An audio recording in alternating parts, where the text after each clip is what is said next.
We are live again.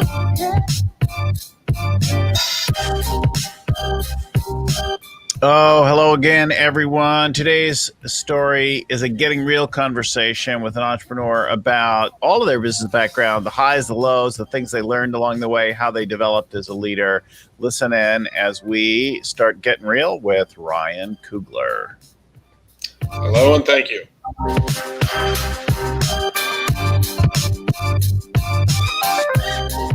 So, hi again, everyone. I'm Bill Gallagher, scaling coach, host of the show. You can find hundreds of episodes on leadership and everything to do with scaling up at our site, scalingcoach.com. We've got downloads in the show notes from everything that the speakers, guests talk about in our show. And you can even get a free copy of the international bestseller, Scaling Up, right there, scalingcoach.com. These Getting Real episodes on our show, on our live streams, that kind of thing, explore how our leadership has been shaped over time with the growth of the business and all of that ups and downs. What are the lucky breaks that we've had? How have we navigated things? What surprises have we had along the way? What's frightened us? What regrets do we have? Where are we growing, developing as leaders? All of that. These episodes are sponsored by the Bay Area Entrepreneurs Organization and Chapters, commonly known as EO. The member-led organization is the best place for entrepreneurs and to find peers, to connect, to learn, to grow. And I'm proud to have been a member of the organization for about 21 years now, with several different companies. EO members in the Bay Area are supported and connected with over 14,000 members, giving them access to a whole world of entrepreneurship. If you'd like more information or to apply for membership in EO, just visit eonetwork.com. So EO, such a habit of saying that, eonetwork.org is where to get your information. All right, listen in now as we talk with Ryan. Welcome to the show, Ryan. Thank you. Appreciate it. Hello. Hi. So are you down in LA now? Yes, I am. Nice. Lucky to be in the same state with you. Yeah. So listeners should know Ryan's an entrepreneur, strategist, 25 years of building businesses across a range of size and types and things like that. He's originally from Chicago, yes? Yes. But moved to LA and never looked back? Or did you feel like you need to get back into the ice and cold? I have not looked back to Chicago, but maybe over the last year, some other states. Nice. Yes. So Ryan has some background in TV and entertainment, as you might do in LA. And he'll talk a little bit about that. He's done, you have 3 companies now, or do you have 3 companies over time? So, no, I have 3 companies now that I run simultaneously, all at the same time. I call them layered companies. Layered. Yes, which means all the employees work on all 3 companies. So every day is like a new day. They're doing something else. So the person who is doing this is working on the other 2 companies as well. Oh, interesting. Yes. So Plan B is about excess inventory, right? I think Correct. If you've got an inventory business, thinking about your plan B for what happens when something doesn't sell or comes back is a really important thing, as I learned over a number of years running an inventory-based business. Then there's A5 events. You do events type work. That business has got to have been challenged in the last year. It's been paused. It's been mothballed. Yes, our last event, I think, was March 7th of 2020, and then everything got canceled, rescheduled. We are now starting to book again. Things are opening back up, but not until fall. So we've had nothing to do in the last year other than keep rescheduling. But you haven't done any virtual events? You didn't No. go. I've actually stayed away from that. Our customers have asked us to, and I've just been nice and said, you can really do the virtual event yourself. Just get the software. I'm going to charge you to do it, and you could really almost do it for free. And I'm kind of a touchy guy, which means not touchy as a bad sense, but I'm the physical guy who knows how to put on a physical event running, thousands of people at a time. So when it comes to virtual and software, that's not me. That's just not my brain chip. That's a different way of thinking for sure, as we've seen some of the companies that we've worked with that have moved into virtual events over the past year, helping folks. And of course, our own show, like the whole way we work with people, our coaching of clients, our workshops, everything has moved into not everything, but the vast majority, right? 95% of our work. Those But last are you year. ready to go back out and go out into the world again and do it? I've done 2 in the last couple of weeks, 2 Good. outdoor planning sessions. I did one yesterday. We did one last week. We started to do, and when the weather was cooperating, we would do them if they were somewhere somewhat nearby or could be nearby. We would do like these outdoor things, and I actually kind of like the outdoor thing better than being in a meeting room or a hotel room or that kind of thing. So I like that aspect of it a lot. It is nice outdoors. Yeah. All of my events are mainly outdoors. But when the weather changes, runs. Yes.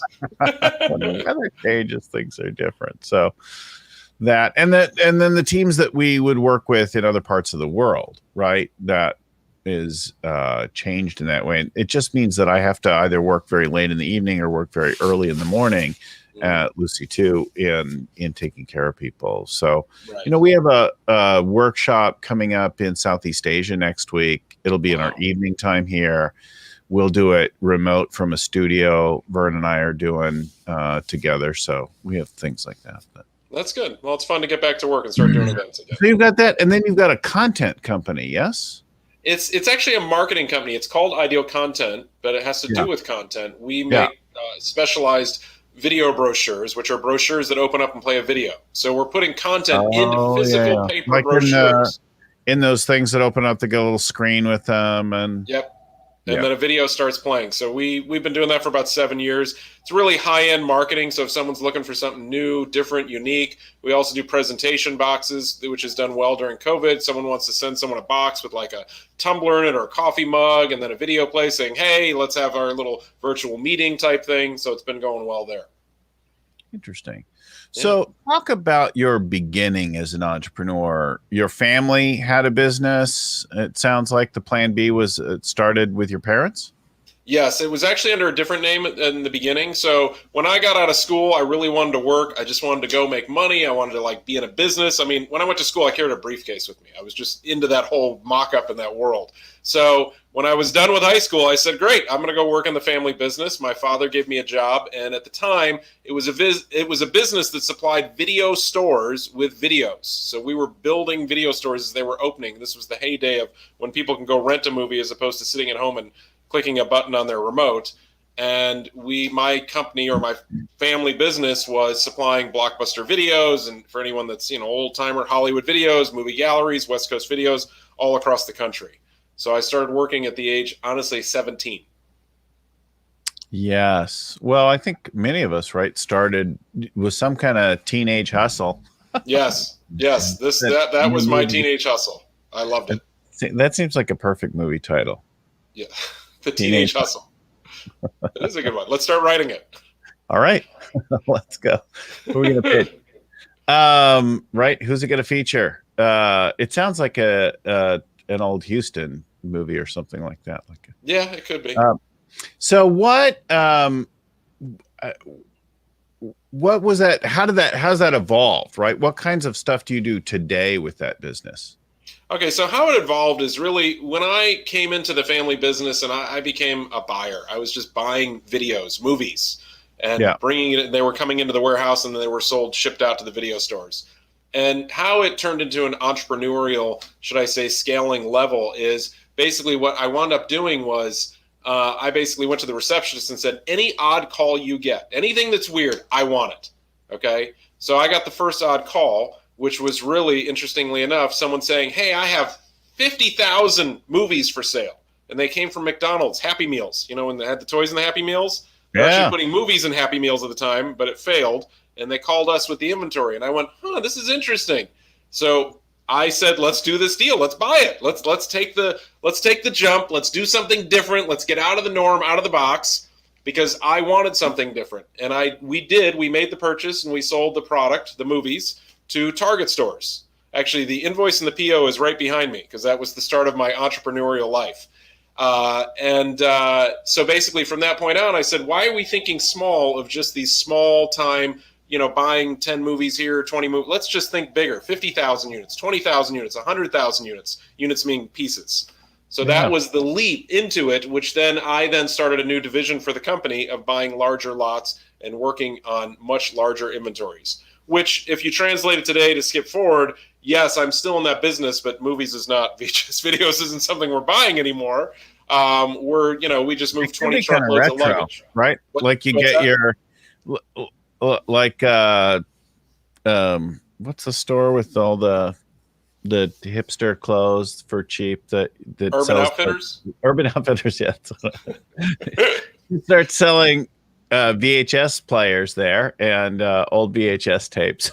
Yes. It was funny. In 2008, our company moved the last batch of VHS, and you can look it up online on Google because we were featured on the front page of LA Times, that we bought the last chunk of VHS in the world and sold it. So our company, which was called DVA at the time. But yes, I'm bringing up this story because we have gotten requests for people who want VHS again. I'm shocked. It's coming back like LPs. Yes. My daughter is a photographer, designer, that kind of thing. She was here recently, and she spied this old, what is it? High 8 or something like that. This, no, it's not a high 8. It was a MiniDV player. Yeah, I was going to say high 8 is the smaller, like 8 millimeter. Smaller, yeah. Anyway, she's like, oh, could I have that? Right? Like, she wanted to start doing lo-fi looking stuff with it. We've still got to actually keep that because we've got to get all that old family stuff moved into some other format eventually. I don't know when I'll ever do that, but legacybox.com will do it for you. Yeah, send them all to them. They'll bump it. You send it. You clock it in. You send it to them, and then they get it back to you a couple of weeks later, and you got copies of it. There you go. First cool link to the thing. So, are you primarily involved in entertainment related stuff still, or do you do other kinds of? It's 20% of what we do for our company called Plan B. So we changed from the name DVA at the time to now Plan B, and now I own Plan B. All my family members have gone off and done other stuff. Because DVA stood for distribution video and audio. Well, video really means VHS. So the name really didn't work anymore. So Plan B is a little better because when your Plan A for your new products doesn't work, you got to go to Plan B. Plan B. So we're the Plan B. We help you out when you can't move it. But do you do electronics, apparel, other kinds of things? Yes. Anything from, every day is a new day, but we've done plywood, we've done extension cords, we've done candles, we've done light bulbs. Every day something new. But entertainment related, meaning working with the movie studios, going back to your original question, we still do, but it's about 20% of what we do now. 80% is everything else that's in front of you, on your desk, at your home, etc. Interesting. Yeah, that could be a substantial business. I remember when I was running the jewelry company and our business was primarily department stores and catalogs, there'd be times that we'd get a lot of returns or unsold things or stock balancing, whatever. We'd have all this stuff. And a couple times a year, we would do a huge unload of older inventory to places like TJ Maxx and that kind of thing. And they loved it because it had been selling in major department stores. And they were like, oh, these are like legitimate, good major department store brand goods. And of course, they could get them for a prayer and we'd be happy to move that stuff. Yeah. Our customers are TJ Maxx, Ross. We also go to a lot of smaller discount chains that people don't know of. Like when you drive across country and you see, what is this store? We kind of hit the 5 to 20 store chains where TJ Maxx is like the 500 to 1,000 stores. They are our customer, and we sell to them, but we focus on the smaller guys as well who don't really have the opportunities because, like you said, most manufacturers will go to them first. They'll go to a Dollar General, a Big Lots, a TJ Maxx, a Ross, and the little guys don't really get any. They get the real slim pickings at the end of the day. Right. And then you could buy them for a fraction and find somebody to move them. I think it's interesting to do a general one like that. Of course, we also know about special categories. My brother works as a distributor for some medical equipment, and they're buying up medical equipment as people are upgrading, and they find there's lots of countries and places in the world that are still interested in the stuff that's still very serviceable. It's just not quite as cutting edge as yes, there's a niche for every industry or every vertical where people will buy just that specific. So my company, previous to Plan B, called DVA, we were known, if you had a movie, if you had CDs, if you had video games, we were the number one company to call. We still are, but that was our niche, just like your brother has a niche of buying medical equipment. So I always think going to one of those retailers or going to someone like you is a million times better than going to, say, an Overstock.com, because with a place like Overstock, you've got to put the listing up yourself, and they want you to drop ship it or do things like that for the stuff, and you haven't really sold it. You've just got a channel that you can keep working it. You are correct. You're very knowledgeable this, by the way. I have to say, you do know the closeout business. Overstock.com, you're right. You have to ship it for them, but also Overstock.com has changed their MO. The name actually doesn't mean anything. They don't buy Overstocks. They are basically a competitor to Wayfair. So if you want any type of furniture, they're the place to go, and they're a great place to go. But we sold to them a long time ago. We actually were very good friends with the CEO at the time, Patrick Byrne, great guy, and we sold them a lot of closeouts. But then they just shifted their buying patterns and just said, hey, we're just going to get brand new. We don't want closeouts. We don't want overstocks. But if you ever want to sell to us, like you just said, yes, you have to ship it for us. I think the same thing true with those online flash sales. It's like, okay, we've got this site and we've got these memberships and we're going to put this thing out, but you end up selling 10 of something, 100 of whatever. And you're like, I need to move 10,000 of these things. Yes. They need to go. That is our niche, as we move in bulk, 10, 20, 30, 100,000, 500,000 units, because we buy in bulk. So our company, yes, someone will call us sometimes and say, hey, can you drop ship it? Or, hey, can I just buy 10? And we go, no, this isn't our business. Thanks, bye. Right. That's not that. Yeah. So what do you say has been your biggest challenge so far in balancing between all of these businesses, or in any one of them? Clearly, last year brought some challenges, right? The challenge, first of all, COVID was a challenge to begin with, and we thought this was going to just, all three companies. Well, actually, I was like, you know what? The governor told us take 2-3 weeks off. Okay, great. I'm going to go sit home for 2-3 weeks. But then the event business just shut down. The marketing business pretty much slowed down, because when there's cuts or anything in the world, marketing, unfortunately, is always the first thing that's hit in the budget to reduce. Right. So that kind of got shut down, but we still, we actually were an essential business because we do fulfillment there. Yeah. So we were allowed to stay open and keep doing that. We mail order. And then the wholesale business immediately pivoted, and our customers called us for PPE. They needed masks. They needed hand sanitizer. So immediately we shifted gears and basically started getting that for them. And but beyond the challenge of COVID or whatever else is going on, technology is the biggest challenge. So behind me is a purchase order from Target. So in the old days, as you know, a PO was just handwritten on a piece of paper. Now it's used something called EDI, and it's all technology and computer-based and software-based. So anytime someone wants to buy something from you, it's software. And you always have to download new software. So it's constantly use this software, download here, update here. Just, I mean, even like you write a letter in Word 2 years ago, now you do it now, and now there's spacing. So you got to go find how do you make it so there's no spacing in Word. So there's constantly changes in technology with emailing. So that is our biggest challenge, is just staying up with the technology of what's the latest and the greatest to use, whether it's making a phone call, whether it's sending an email, whether it's sending a package.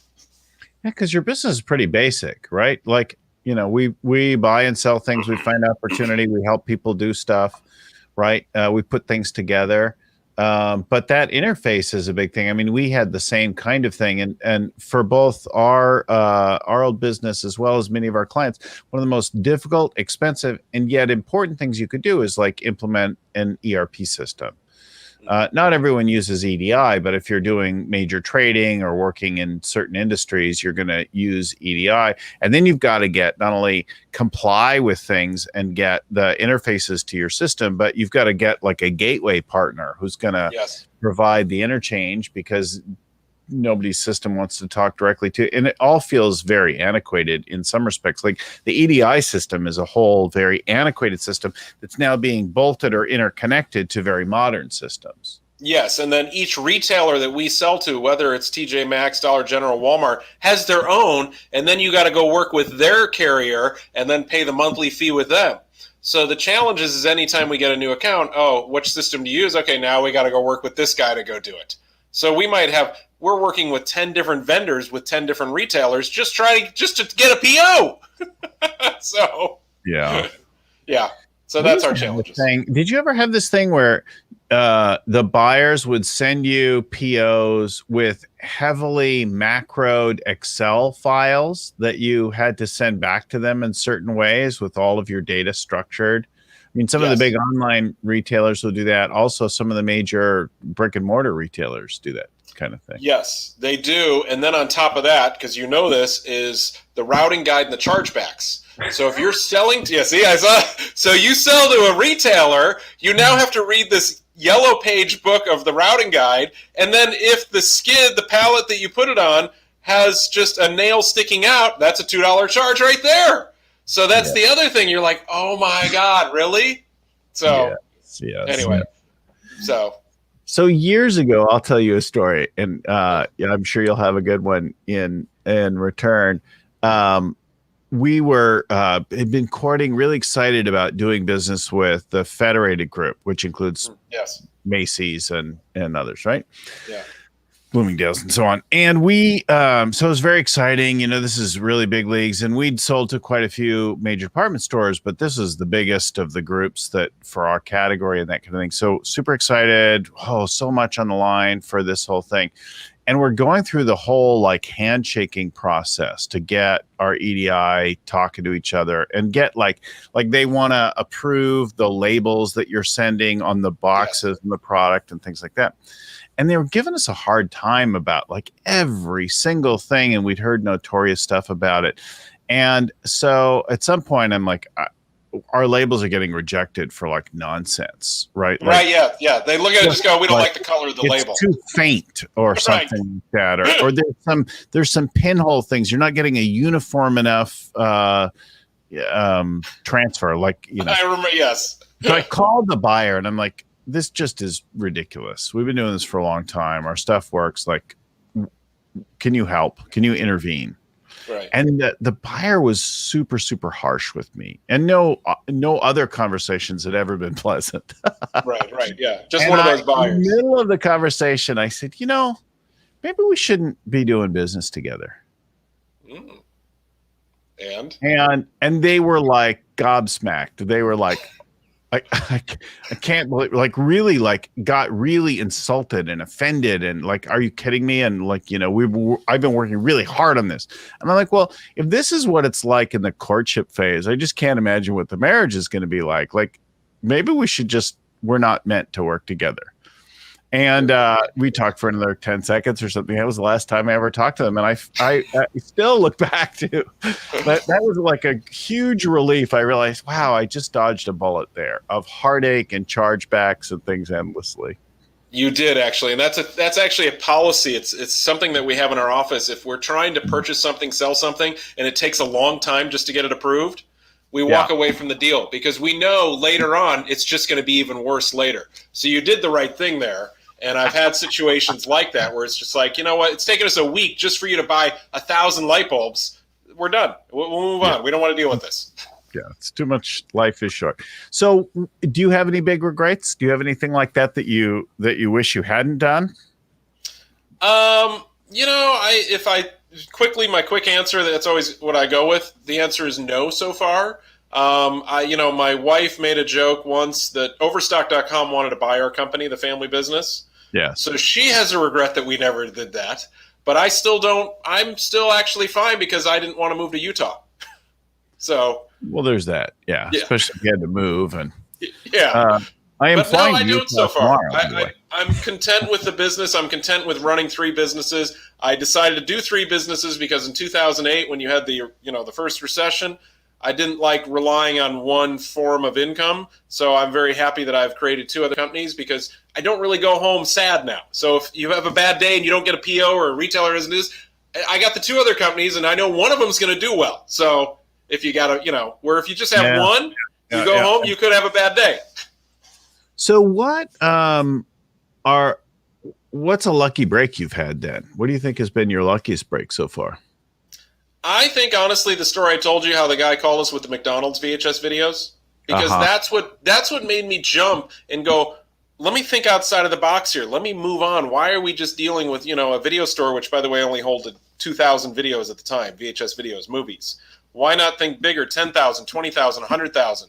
and we have now moved millions of products. I mean, I think I've moved. I think it's like 500 million widgets. That's what we call it, which is an item that you hold in your hand, just anything you find in a store. I've helped people move 500 million pieces, so it did not have to go to the dump.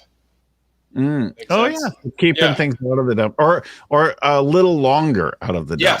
Right? Before they go to the dump. So they're just we've helped 500 million pieces that have been manufactured get repurposed. So to me, I'm in a good business, even though I might be buying things that people are done with, because I've been called names. But it's like, hey, somebody's got to find homes for this product that doesn't sell. So yeah. Eventually, everything seems to find its way to a future archaeological dig. Yes, there are a lot of things we have not bought, and there's a lot of things that have been offered to us, and I said, we do not buy pig ears. Sorry, we do not buy human hair. Sorry. So we are offered a lot of interesting things. So as much as I take every call, some of the calls I have to just decline and go, wow, that's a new one. Sorry, that's not for us. What are you working on now? Do you have a big long-term goal for the business, or do you have a mountain you're trying to conquer, in the longest term?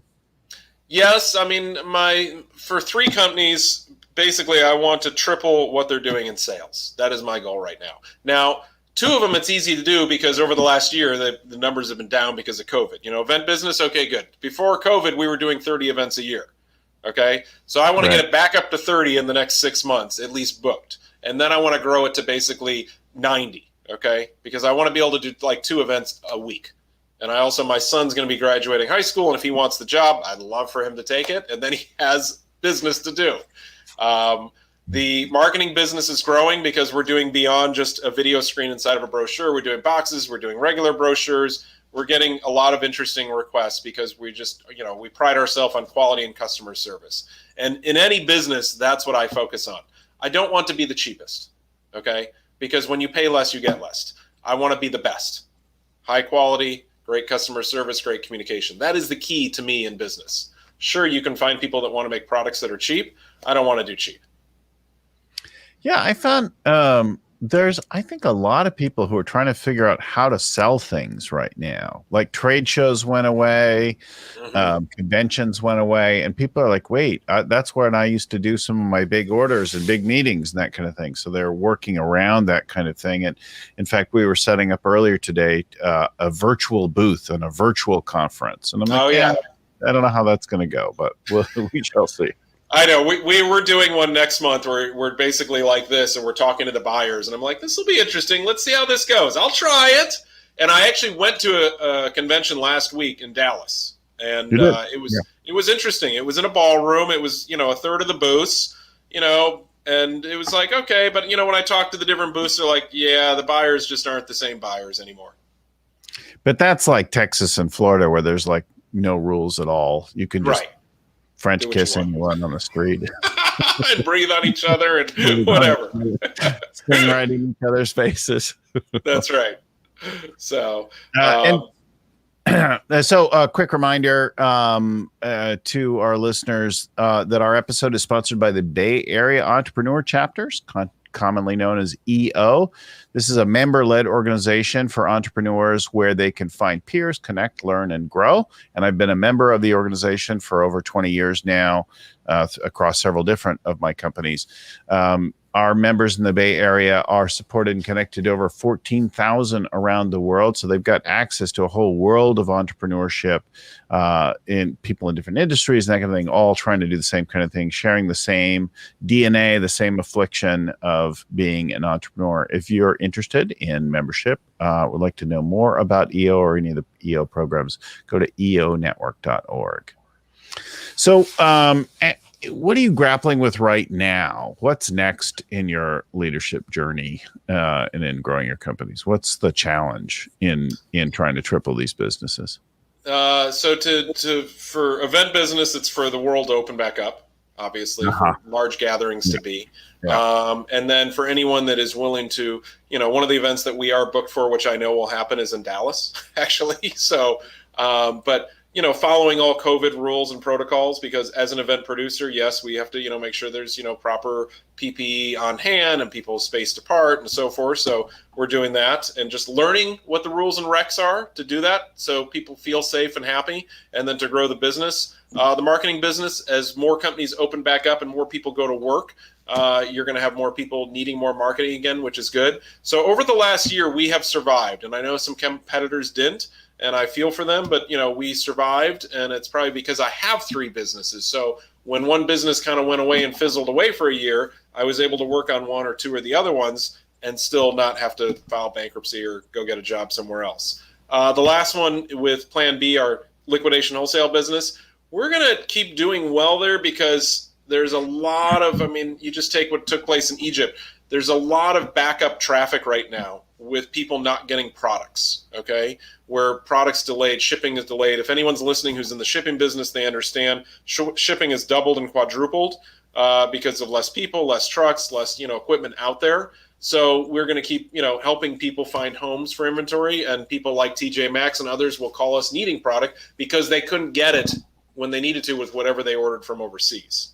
So what do I see the challenges? Just working with people and getting people, who might have been working from home, back in the saddle of working and doing whatever their normal job is, back in an office environment and just rolling with the punches there. Did any part of your business grow surprisingly last year? Did you have? Yes. Our wholesale business grew because we started selling gloves and masks. So retailers needed that. And, as someone who's in the manufacturing business, I will tell you something happened that I've never seen happen in my life of business. And that was when it was actually like a year ago today. Today is almost the anniversary. When the 2 weeks were up, retailers started calling us left and right. The phone did not stop ringing, needing PPE to get people back in the stores again. And I tell you, we said we have it, but the masks are not boxed yet. They're not done being manufactured. The retailer said, we don't care. Put it in a hefty Glad bag and put it on a skid. We don't care. All routing guides, all chargebacks was out the window.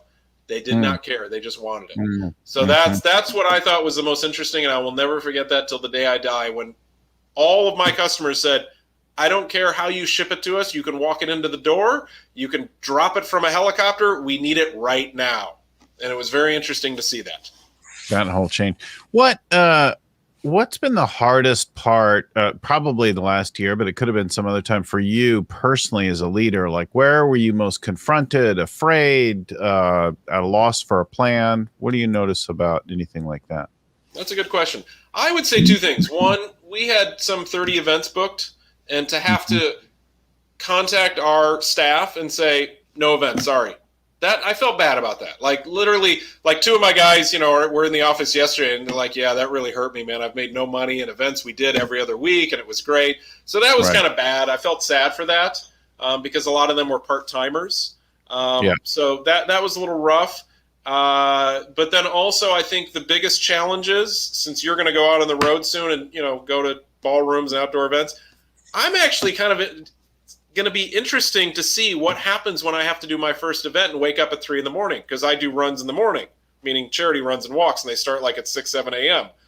So for me to brush off the dust and to get the muscles moving again and to go put on an event for 1,000, 2,000, 3,000, 4,000 people, my first event, I think it'll be interesting. And that will be a challenge to just go back to work and do that again and get my staff to go back and put that machine back in place when someone says, hey, we're doing an event, it's starting at 7 a.m., we need everything ready, because, to put on an event for thousands of people, have it open and ready at 6:30 in the morning is a lot of work, and to not do it for a year and a half at that point, it'll be interesting to see, what did I forget to do? What is missing? Since I haven't done this for a year and a half, was I able to get back on the bike and ride again?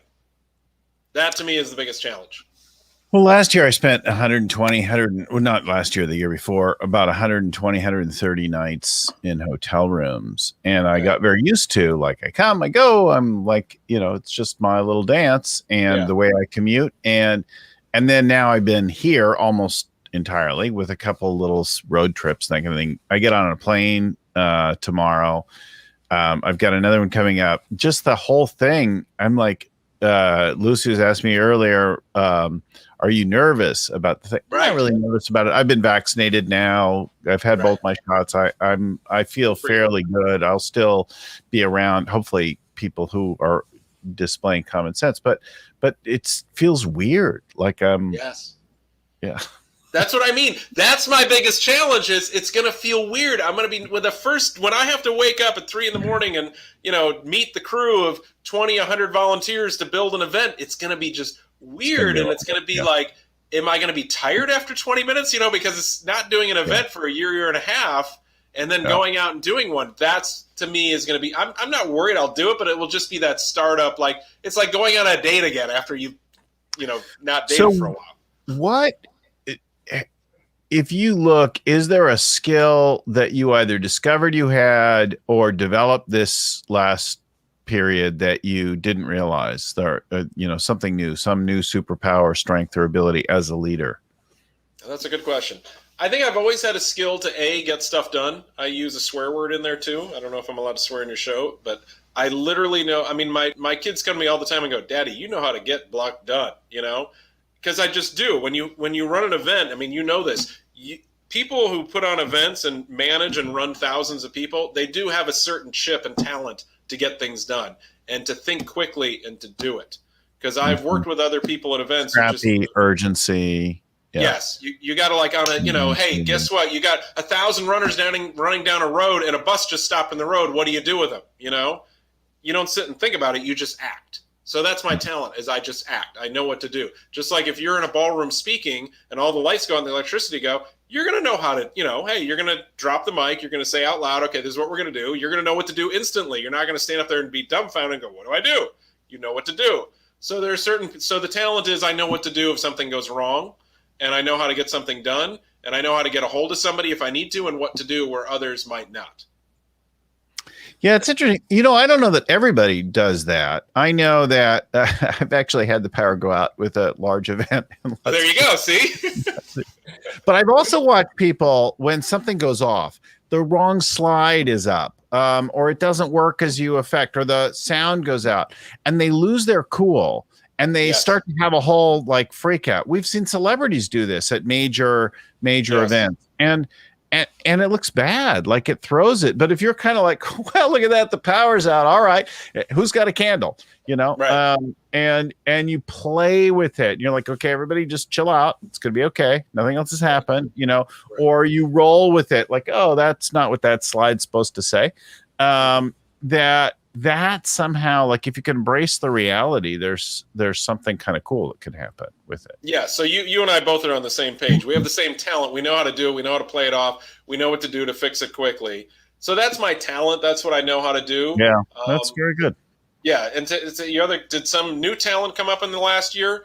I think that using the talent I just mentioned, I mean, when retailers called us a year ago today and said, hey, I need this stuff right away, right now, we acted. We knew how to handle it. Did I outperform better than maybe a competitor or someone else? I think so. And I will say that we just ran with the punches because also, there were a lot of new, like I mentioned before, challenges. There were a lot of new technology challenges in place. Like we learned during COVID, when COVID started, banks wouldn't let you wire X amount of money. You had to wait 24 hours. And this was a new law they just put in place because they were concerned about the economy. So we had to roll with the punches there where we had to pay vendors and we couldn't get them the money because the bank wouldn't let us wire them. Not because we didn't have the money. The bank just said, sorry, you have to wait 24 hours to send that much money. And we're like, what rule is this? Why is this in place now? So you just have to think quickly, jump on your toes. Okay, good, let's do this. We have another bank account here. We can send the money from there, blah, blah, blah. Yeah, it's funny how some of those constraints can show up. I did a series of CEO workshops in Pakistan once, and getting the travel arranged and that kind of thing. And there's banking restrictions. Same thing working with Nigeria. There's definitely some concern about banking interactions with Nigeria because of some history there that our people in banks have had with pretend royalty and whatnot in Nigeria. Yes. Yeah. So, so, I mean, we're both on the same page and that's the purpose of your show is you're talking to people. We're displaying and talking about our talents so that people can go to the next level and go, I can do that, because sometimes it just does take either hearing someone, looking at someone, watching someone do it, and then they realize they can do it, or they just do it upon themselves. Yeah. So, best advice for your younger self. You go back and talk to your younger self, finishing school, starting your career. What would you say now with some years of experience? Well, my first advice that I've always followed is do it now. Basically, just decide and do it. Don't sit and think about it. So that should be just a given in any entrepreneur, and I think that they already have that. The more you sit and think, and the more you sit and ponder, and should I do this? Should I do that? Time's going to go on, and you're going to lose whatever sale or whatever deal you're trying to do thinking about it. Just do it. Make a decision. But my advice that I wish my family would have told me, or my parents or someone, start saving money and investing money at an earlier age. Because it's fun when you're out of high school, college. Hey, I want to go do this. Okay, let's go rent a car. Let's go fly here. It's great. Okay, let's go buy tons of clothes. But if I started saving and investing earlier, I think I'd be in a better position today, especially if you just look at the stock market and what it's at today compared to what it was at when I was 17. I remember when it broke 2,000, and I was in high school going, wow, it broke 2,000. And now it's breaking 1,000 or 2,000 every other week these days. So that is my advice, is do whatever you can to save whatever money you can, and just start investing it in all the stuff you see on the news. Well, if you've got cash, you've got peace of mind, you've got options, you can seize opportunities that present themselves in the moment when other people are panicked. Cash makes all the difference in taking advantage of fluctuations in the world, right? Yes. If our show helped you, please share it with somebody else right now. Like it, subscribe it, and wherever you get them, and you'll get them every week. You can also go to scalingcoach.com, subscribe there. You'll get our email updates with all the shows and that kind of thing. Drop us a line, send us your comments, feedback, everything else to info@scalingcoach.com. That's our email, info@scalingcoach.com. Big thanks to Vern Harnish, author and creator of the Scaling Up Framework. Lucy Summers is working behind the scenes to produce our show, getting things scheduled, guests prepared, things like that, promote the show, distribute it like that. Our audio is edited by Albert Burge at Podfly Productions. Our show notes are written up by Ein Kadena and proofread by Tim McGowan. Thanks again, everyone. And thank you, Ryan, for joining us on the show today. Everyone, keep scaling up. We'll talk to you next time. Thank you. Pleasure.